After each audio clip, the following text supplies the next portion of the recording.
The flight had 147 passengers, 6 crew members, all accounted for, except someone remembered a woman who was never listed. She sat in seat 17A, but no one ever saw her leave. Miles Keegan hadn't worked a case in over 3 years. Not officially.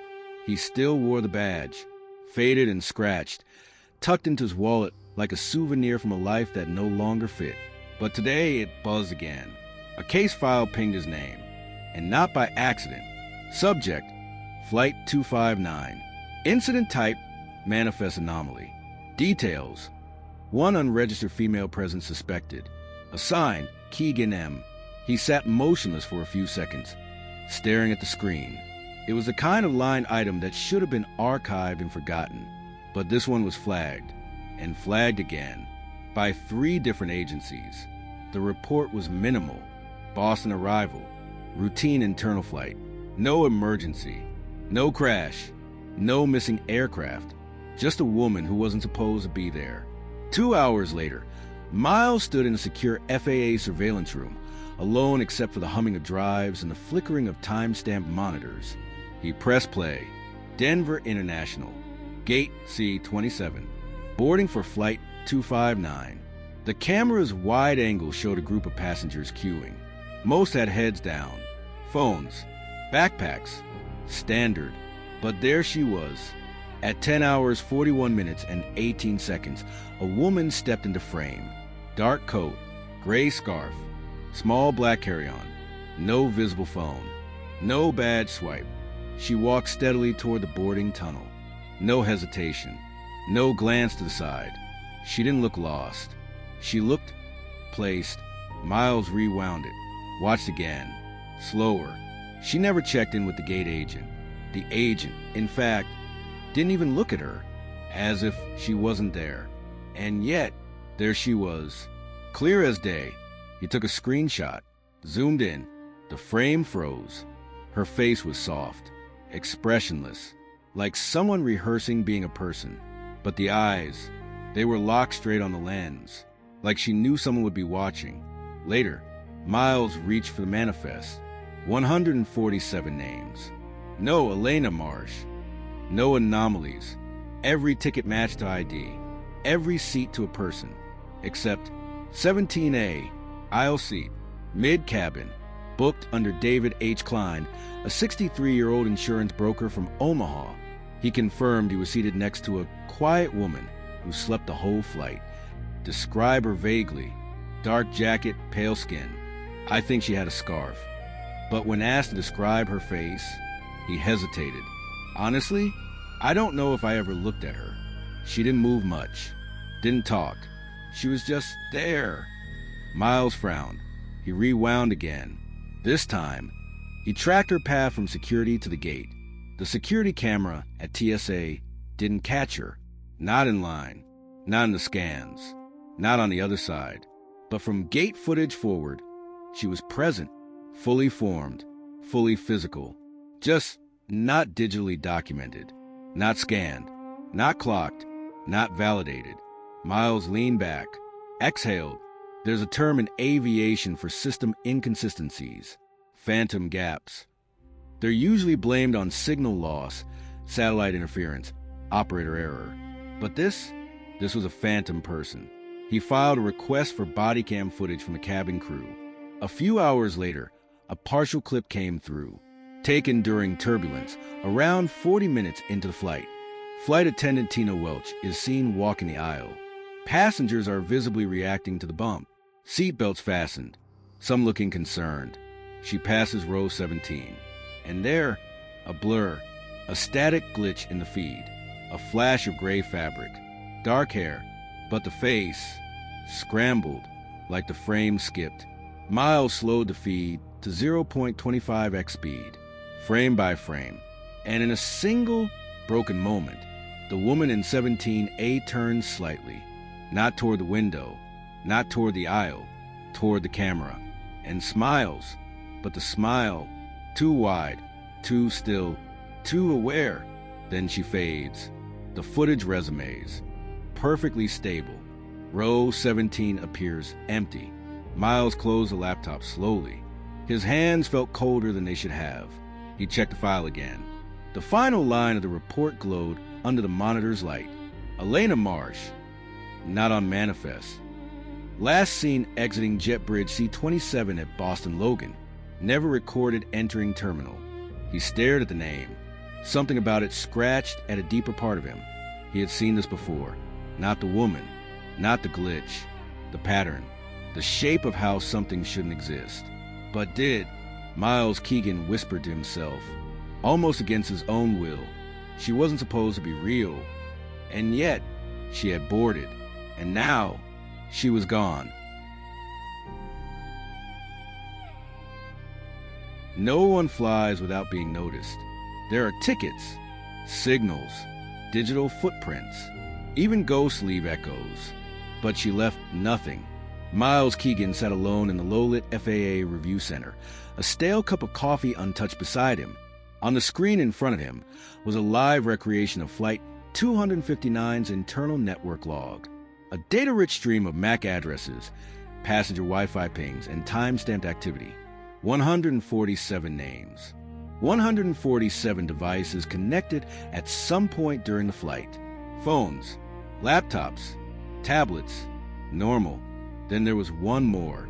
MAC address F2B9AA 04:37 D1. No name, no device type, no browser activity, no metadata, just a signal. Connected for 2 hours, 13 minutes. Silent, always receiving, never transmitting. And the strangest part? It disconnected 2 minutes before landing, not at the gate, while the plane was still in the air. Miles stared at the log. That signal had been routed to the satellite uplink, which meant it wasn't local Wi-Fi. It was pulled in from external bandwidth, the kind used for encrypted transmissions. He pulled up historical satellite logs. His access only got him so far, but far enough to see this. The anonymous signal on Flight 259 had echoed off a private satellite owned by a now-defunct defense contractor. Status: inactive since 2009. Yet there it was, a ping, a handshake, and then silence. He leaned back in his chair, breathed in deep. This wasn't just a missing person anymore. This was protocol violation at a level even he had never seen. He pulled out a secure line and dialed someone he hadn't spoken to in years. "Abby, it's Miles." Static. Then, "Miles Keegan? You're retired." So was that satellite? A pause. "What do you want?" "I want to know if someone can fly without existing. No ticket, no ID, no device, but they're still on board." Abby sighed. "Miles, if you're calling me about a ghost flight." She connected to a satellite that hasn't responded to any other frequency in 15 years. Silence. Then a colder voice. "Get off that network. Now. And forget this before it forgets you." Click. Miles sat for a moment, phone still in hand. He could feel it in his spine. That sense, the one he used to get in the cockpit, seconds before something failed. It was back. He turned back to the screen, opened the seating chart. Row 17. David H. Klein in 17C. 17B unassigned. 17A blank. He played cabin footage again. Muted, frame by frame. At 1 hour, 42 minutes and 16 seconds, turbulence. Seatbelt signs on. Cabin lights flicker. Passengers react. Everyone except her. Elena sits perfectly still. Not sleeping. Not blinking. Just still. Her hands rest neatly on her lap. And for a single second, her head turns toward the camera. But the frame breaks. A flicker of green across her face. Miles slows the footage. Pauses, enhances. The green tint isn't a camera error. It's a reflection from a screen. He isolates the frame, zooms in. The outline of a military-grade earpiece barely visible beneath her hair. Miles leans forward, whispers, "Who the hell are you?" Later that evening, he requests airport logs from Boston Logan's network. Entry scanners, biometric ID gates, turnstile counters. None of them registered a person with Elena's description, but one camera, One grainy, downward-facing surveillance camera in Terminal B's service corridor catches her. One frame. Just one. She walks calmly. Straight posture. Scar still on. She's holding something small in her left hand. Miles enhances the image. It's a boarding pass, but not from Flight 259. The logo is faded, different airline, and not American. He checks the logo. It belongs to Zymex Air, a now-shuttered carrier base in Switzerland. Decommissioned in 2003. Miles stares. A boarding pass from a flight that hasn't existed in over a decade, held by a woman who never boarded Flight 259, who never left the plane, but somehow was walking through Boston 3 hours after landing. He sits still for a long time. Then, in the silence, he says softly, "She wasn't on the manifest, because she was never supposed to land."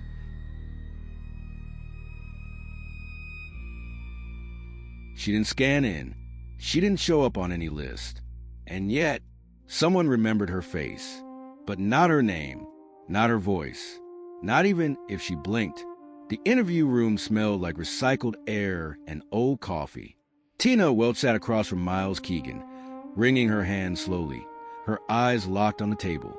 She'd been a flight attendant for 11 years. She'd seen panic attacks, medical emergencies, a marriage proposal, and one passenger death. But she never filed a formal anomaly report. Until now. Miles slid a printed photo across the table. The security cam still. Gate C27. The woman in the scarf. Tina looked at it, paused. "That's her," she said quietly. "You're sure?" She nodded, slowly. "I didn't check her boarding pass. I just remember seeing her. She was already seated. Row 17A. I noticed her because she didn't speak, didn't look up, just sat there, not sleeping, not reading, just still." Miles leaned in slightly. "Did she make eye contact?" Tina hesitated. "No, I don't think so. Not directly. But at one point, I was collecting trash. I passed her row, and for just a second, I had this feeling." She trailed off. Miles waited, like I was being watched. Not from the aisle, not from the side, from beneath, like she was inside the seat, watching through it. Silence. Then Tina added something unexpected. "I dropped the trash bag when I passed her. It wasn't like I was startled. It was like I was disoriented." Miles noted every word. He'd heard versions of this before. Pilots reporting lost time. Technicians blacking out for seconds with no memory. Always dismissed. Until now. Later that night, Miles accessed the black box transcript. He wasn't supposed to, but old friends owed him favors. The recording of cockpit voice data from Flight 259, T+01:38:07. So, Pilot Grant Lee, "Hey, did you feel that pressure drop just now?" Pilot J. Warren, "Yeah, cabin pressure is steady though. Probably just turbulence." Grant Lee, felt more like someone opened a door and shut it fast. Pause. J. Warren, "That's not possible." Miles froze the audio, replayed it 3 times. Then he opened the system logs. Indeed, there was a micro-pressure fluctuation. Small, fractional, but real. The kind that happens when a sealed environment is briefly compromised. But no alarms were triggered. No system reports filed, as if the plane chose not to notice. Miles returned to the interview room. The next day, Tina was calmer, but when he showed her the photo again, something changed. She looked at it longer this time. "You know what's weird, Mr. Keegan? I don't remember her face. But you just said..." "I know. I remember seeing her. But now that I'm staring at this, I can't recall her eyes, her nose, her voice." She leaned forward, voice low. It's like she was there, but she wasn't supposed to be remembered. Miles looked down at his notes. The last sentence Tina had written on her voluntary report read, "Passenger in 17A never said a single word." Back in his motel room, Miles pulled out a printed map of the Boston terminal. Red circles marked every camera Elena had passed. Only one caught her face. Every other blocked, glitched, or simply not facing her. She didn't just slip past security. She slipped past memory. He opened his laptop. Searched again for Elena Marsh. This time, something new appeared. A scanned high school yearbook photo. From Ohio, 2002. Same face, same scarf, same blank expression. But the caption beneath it, Elena Marsh, class of 2003, in loving memory. Dead people don't fly. They don't walk through airport gates. They don't look straight at security cameras.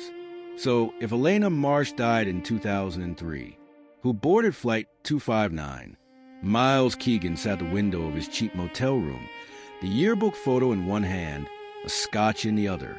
The caption was clear. In loving memory, Elena Marsh, 1985 to 2003. He had run the name through every federal database he still had ghost access to. She was listed as deceased. Car accident, rural Ohio, single vehicle, confirmed by autopsy, no criminal record, no aliases, no reactivations, dead, and yet she had walked through Gate C-27 just 6 days ago. Same face, same posture, same silence. Miles knew where to go next.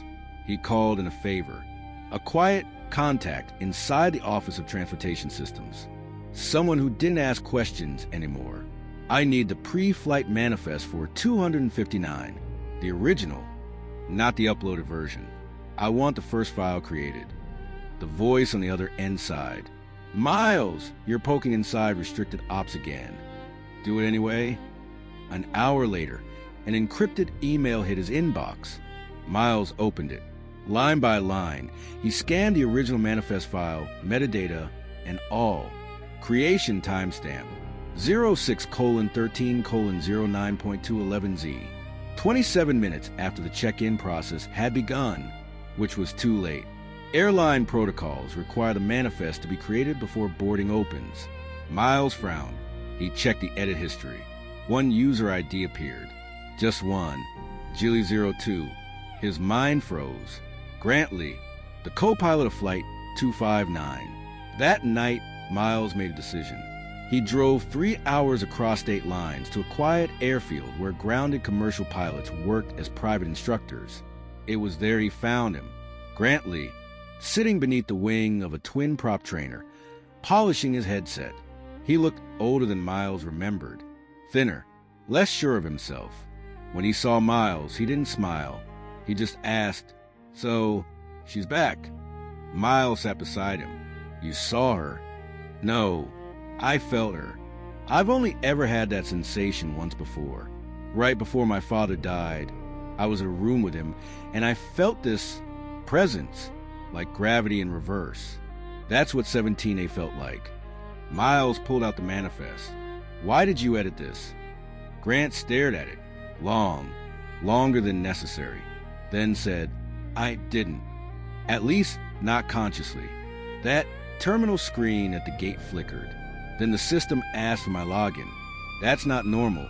Miles, we don't log in at the gate." Then it just showed me the seating chart, and she was already there.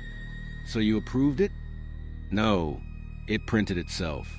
I watched my name fill the signature box, while my hands weren't even on the keyboard. Silence. Wind rustled the wing above them. Then Grant whispered something so quietly, Miles had to lean in. She wasn't added to the manifest. She was remembered by it. That night, Miles reopened the system logs. He isolated the moment Grant's ID was recorded. He slowed the screen capture frame by frame and saw something that made his chest go cold. For 0.6 seconds, the screen didn't show Grant Lee in the corner. It showed another name, E. Marsh, authorized override. Then it blinked away. Gone. He stared at the screen, the cursor blinking like a pulse. Elena Marsh didn't board the plane. She didn't sneak on. She didn't override the system. She was built into it, as if the plane itself had expected her. Not a glitch, not a fraud, a memory, one not made by human hands. In his notebook, Miles wrote one sentence before closing it. What kind of passenger exists before the system even asks who's flying?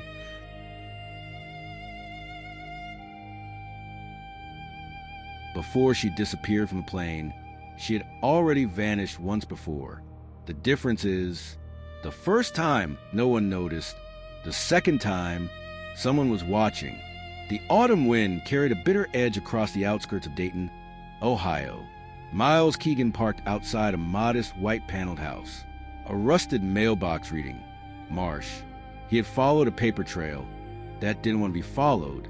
High school records, medical reports, buried police notes never digitized. Everything pointed back here. The woman who answered the door was cautious, shoulders tight, eyes restless. Elena Marsh, older sister, only surviving family. She invited him in. The house smelled like lemon polish and old grief. Miles kept it gentle. He didn't ask about the crash first.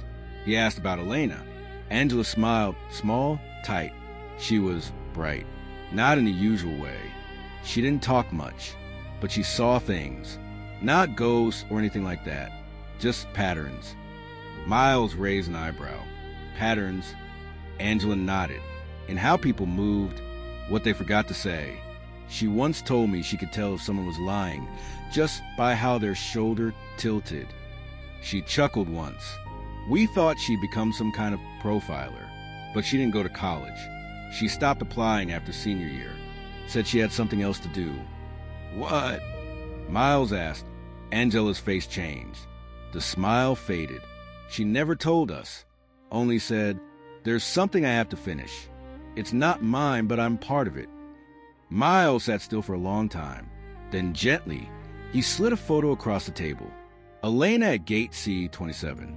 Angela stared at it. The color drained from her face. Her voice fell to a whisper. "That's her coat. I gave it to Goodwill 10 years ago." Miles opened his notebook. "Do you remember what happened the night she died?" Angela hesitated. They said it was a car accident. Wet road. She hit a tree. No other vehicles involved. But her body wasn't found in the driver's seat. Miles looked up. Angela continued, eyes glassy. The door was closed, seatbelt intact, but she wasn't behind the wheel. She was in the woods, kneeling, like she had gotten out voluntarily, like she was waiting for something. Silence. She wasn't hurt bad, barely a scratch, but her heart had stopped.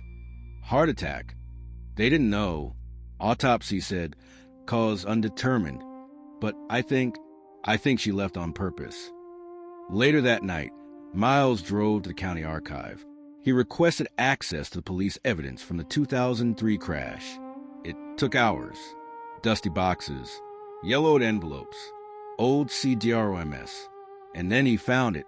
A photo, grainy, low light, but unmistakable. Elena, sitting cross-legged in the woods, eyes closed, palms up like she was in meditation. But her mouth, it was open, not in a scream, in a smile. On the back of the photo, in blue ink, a single line was scrawled. Storm returns in 17 years. The officer's signature was missing. No case number. Just that sentence. Miles whispered the math. Plus 17. 2020. Flight 259. He stood in the archive room a long time. The fluorescent light above him buzzing slightly. His breath the only sound. Then he said aloud, not to anyone, but maybe to her, "You knew it was coming. And maybe you chose the plane. Maybe the plane chose you. Or maybe you were never meant to stay grounded."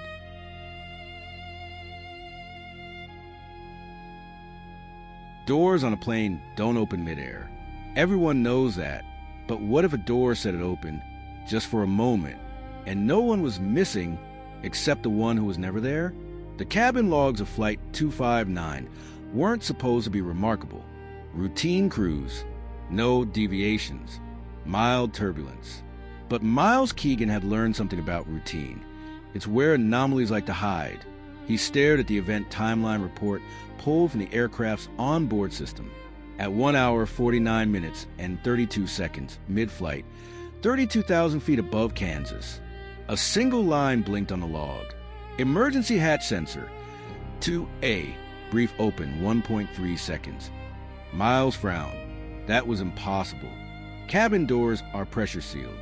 Impossible to open at altitude. Even mechanical failure wouldn't explain a 1.3 second open state. He checked the surrounding data. No depressurization. No oxygen mass deployment. No turbulence spike. Just silence. Followed by override. System reset. Manual unknown operator. His hands froze above the keyboard. Manual override? On a commercial flight? With no crew interaction logged? He requested the cockpit voice recorder for the same minute. It arrived. Encrypted. Unmarked.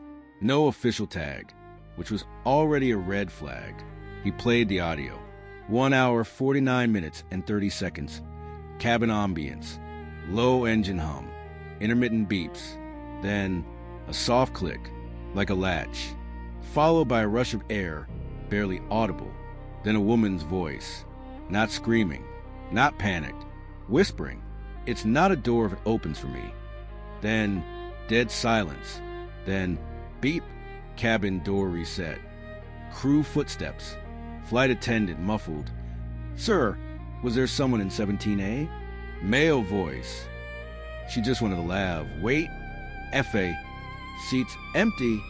Miles paused the audio. His pulse had slowed. He replayed the whisper.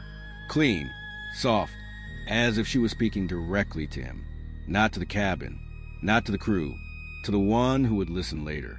He whispered the line back. It's not a door if it opens for me. What did that mean? Was she controlling the aircraft? Was she never inside it at all? He opened the lavatory usage logs. There was a small, overlooked data column. Pressure balance drift. When a lav door is open and closed, the cabin registers a micro-pressure fluctuation. One seat on that flight created no pressure trace during movement.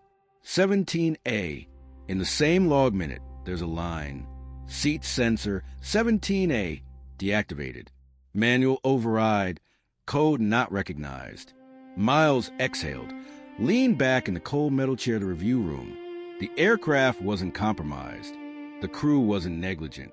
Something else had boarded that plane. Something that could leave without opening the door. Or maybe something the system thought it should let go.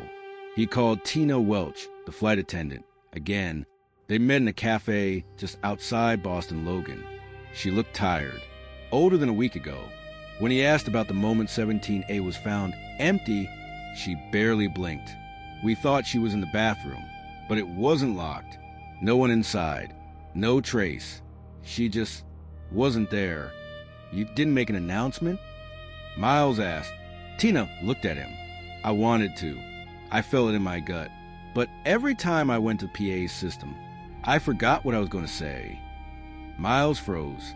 What do you mean? Like a fog. A pressure behind my eyes. Like someone telling me, if you say it, you'll remember too much. She looked down.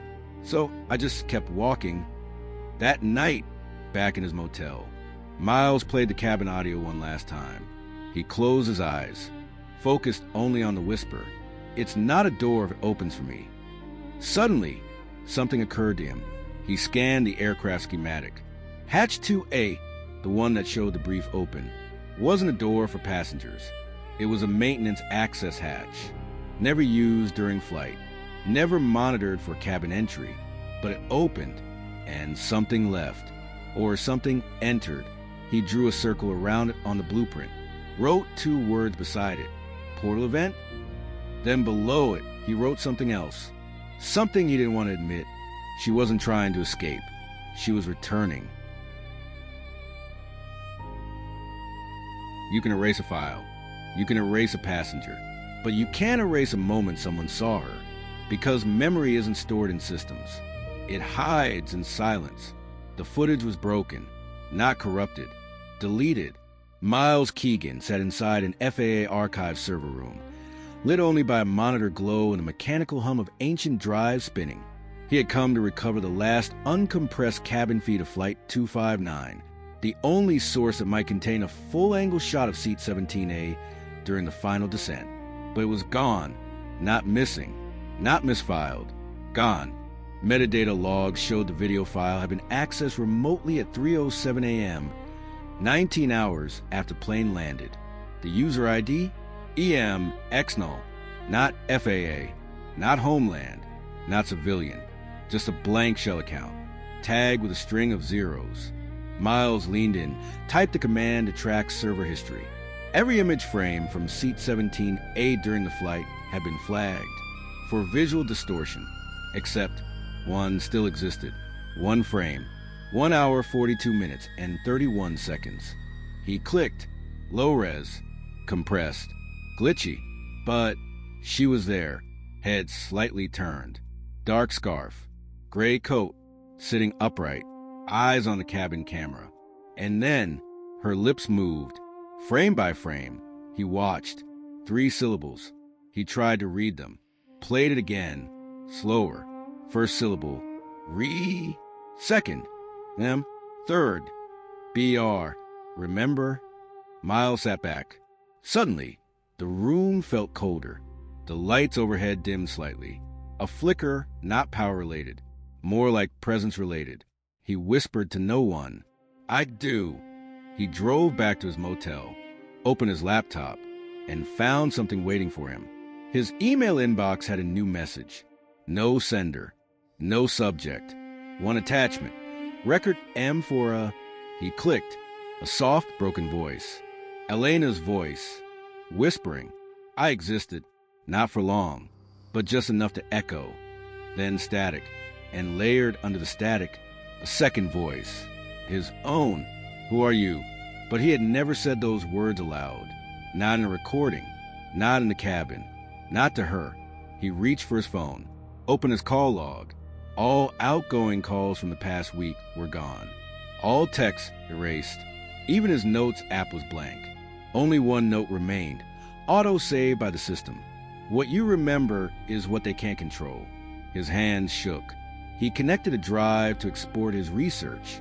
Videos, transcripts, anomaly logs. But the folders began vanishing. One by one. Pop, pop, pop. He yanked the cable. Too late. Everything was gone. Except one file. 17A_final still. He opened it. Not a photo. A black screen. With one line of white text. "You're next." The motel room phone rang. He didn't move. Rang again. He picked up. Silence. Then Elena's whisper. "They don't like that you saw me." Click. Miles stood, looked at the mirror, saw himself, but for a split second, his reflection lagged.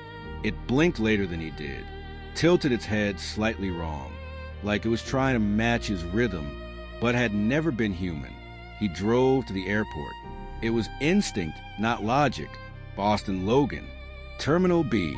Gate C-27. The place where it began. The gate was empty, closed for maintenance. Chained off, he stepped over, walked to the end of the boarding tunnel, stared out through the small porthole into the dark. He didn't expect her to be there, but she was not standing, not floating, just waiting, outside the window, in the air, on nothing. Same scarf, same silence, same unblinking gaze. He didn't scream, didn't cry. He simply pressed his palm to the glass, and she pressed hers back, a perfect mirror, except her lips were moving again. No sound, just movement. This time, it wasn't remember. This time, it was choose.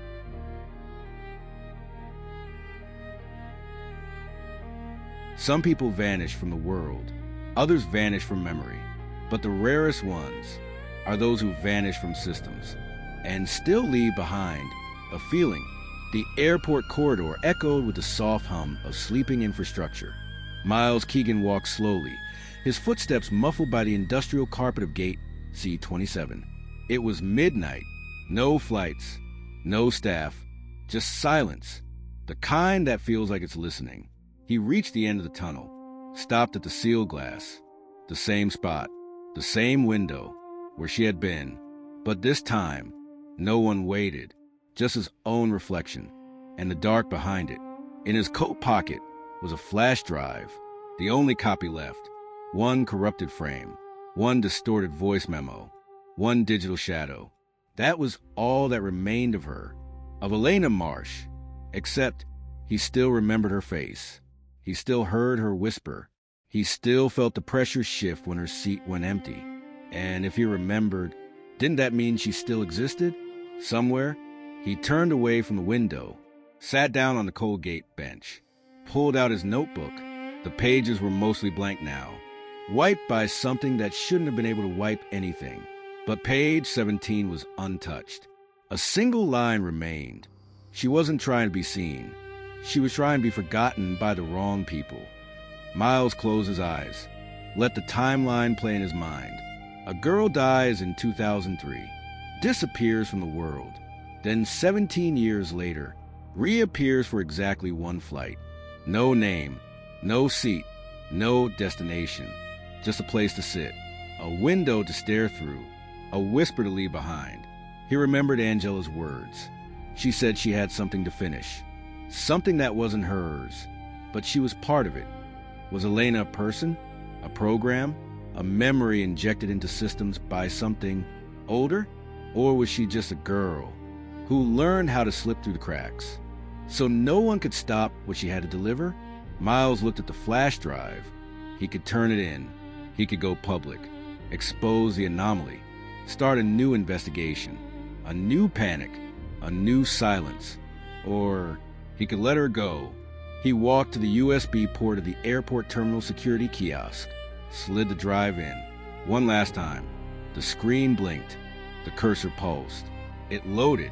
Not files, not folders, just one message. Thank you for remembering.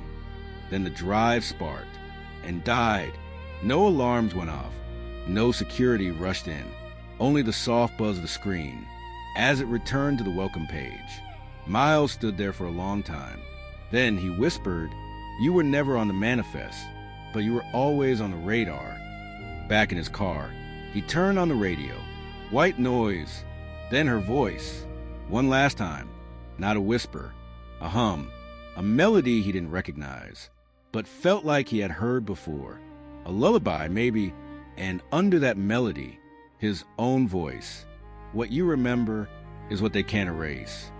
He smiled, and for the first time in months, he slept, not in fear, but in the comfort of knowing that some disappearances aren't endings. They're messages we haven't learned how to read yet.